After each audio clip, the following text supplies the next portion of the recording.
Telugu release తర్వాత first Telugu release చేసిన దాని తర్వాత ప్లాన్ చేద్దాం మనం 1 వీక్ తర్వాత. రాజుగారి 2 సినిమాలు ఉన్నాయి సంక్రాంతికి, థియేటర్స్ విషయంలో ఏమైనా ఇబ్బంది ఉంటుందా? అంటే రాజుగారికి 3 సినిమాలు నైజాం ఆయనే కదా. సో రాజుగారు ఎప్పుడైనా ఆయన సినిమాల కంటే నా సినిమాకి ప్రయారిటీ ఎక్కువ ఇస్తారు. సో నాకు ఆయనతో ఆ విషయంలో ఎప్పుడు ప్రాబ్లం. ఇప్పుడు యాజ్ అ ప్రొడ్యూసర్గా బెనిఫిట్ షోస్ అది పక్కన పెడితే టికెట్ రేట్ హైక్ వల్ల ఉండడం వల్ల లేకపోవడం వల్ల ప్రొడ్యూసర్కి ఎంత ఫరక్ పడుతుంది కలెక్షన్స్? అది ప్రొడ్యూసర్ పాయింట్ ఆఫ్ వ్యూ కాదు. ఇప్పుడు ఎప్పుడైనా టికెట్ హైక్ ఎందుకు అడుగుతామంటే బడ్జెట్ మేము అనుకున్న దానికంటే ఎక్కువ అయ్యి ఈ సినిమాకి ఇంత బడ్జెట్ పెడితేనే ఈ సినిమా విజువల్ అలా వస్తుంది అని అనుకున్నప్పుడు కొంచెం ఎక్కువ ఖర్చు పెట్టినప్పుడు అప్పుడు టికెట్ హైక్ అడుగుతాం. ప్రతి సినిమాకి టికెట్ హైక్ అడగం కదా. సో ఏ సినిమాకి ఆ టికెట్ హైక్ అవసరమో అనుకుంటామో ఆ సినిమాకి డెఫినెట్గా అడుగుతాం. స్టార్డమ్ ఉన్న హీరోలకే హైక్ అడగడం జరుగుతుంది.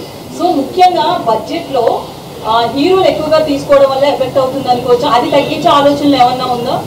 అది మీరు హీరోలను అడగాలి మేడం. నన్ను అడిగితే నేను ఏం చెప్తాను చెప్పండి. నేను ప్రొడ్యూసర్గా హీరోలు అడిగింది ఇవ్వడం మా బాధ్యత అండి. ఎందుకంటే పోస్టర్ మీద ఉండేది ఆయన. ఇప్పుడు బాలకృష్ణ గారి సినిమా అంటున్నారు, తర్వాత బాబీ సినిమా, తర్వాత సితార సినిమా అంటారు కదా. బాలకృష్ణ గారి సినిమా అన్నప్పుడు హీరో సినిమా కదా. ఫస్ట్ ఆయన హ్యాపీ చేసిన తర్వాతే కదా ఏదైనా హీరో తర్వాతే కదా ఏదన్నా హీరో మూలనే టికెట్ దిగేది.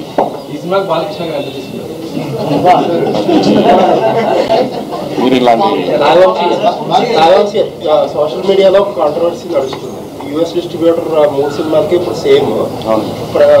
మీ 2 సినిమాలది ఓపెనింగ్ స్టార్ట్ అయిపోయినాయి ఆల్రెడీ.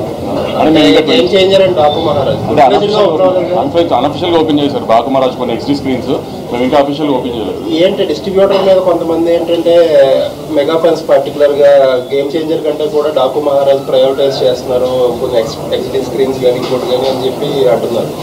అదేం లేదండి. ఎందుకంటే ఇప్పుడు డిస్ట్రిబ్యూటర్కి తను ఏ సినిమా ఎంత పెట్టుకున్నాడో తనకి తప్పితే ఎవరికి తెలియదు. సో దేన్ని ప్రయారిటైజ్ చేసుకుని దేనికి ఎలా చేసుకోవాలో తన ప్లానింగ్ తనకు ఉంటుంది కదా. ఫ్యాన్స్కి వాళ్ళకు ఉండే ఎక్సైట్మెంట్ వాళ్ళకు ఉంటుంది. కొంచెం ఇంకా ఇది ఓపెనింగ్ ఇది అదేంటి స్లోగా ప్రాసెస్ చేసుకుని అన్ని స్క్రీన్స్ ఓపెన్ అవుతాయి. గేమ్ చేంజర్ 10th హ్యూజ్ రిలీజ్తోనే ఓపెన్ అవుతుంది, హ్యూజ్ నెంబర్స్తోనే ఓపెన్ అవుతుంది. దాని తర్వాత మా సినిమా, దాని తర్వాత వెంకటేష్ గారి సినిమా అన్ని అలానే ఓపెన్ అవుతాయి. ఏం ప్రాబ్లం ఉండదు, అన్ని ఈక్వల్ స్క్రీన్స్ వస్తాయి. అదే ఆర్డర్ ఫస్ట్ గేమ్ చేంజర్, తర్వాత మీ సినిమా, తర్వాత వెంకటేష్. నేను రిలీజ్ ఆర్డర్ చెప్పానండి. చిరంజీవి గారితో చేశారు. ఇప్పుడు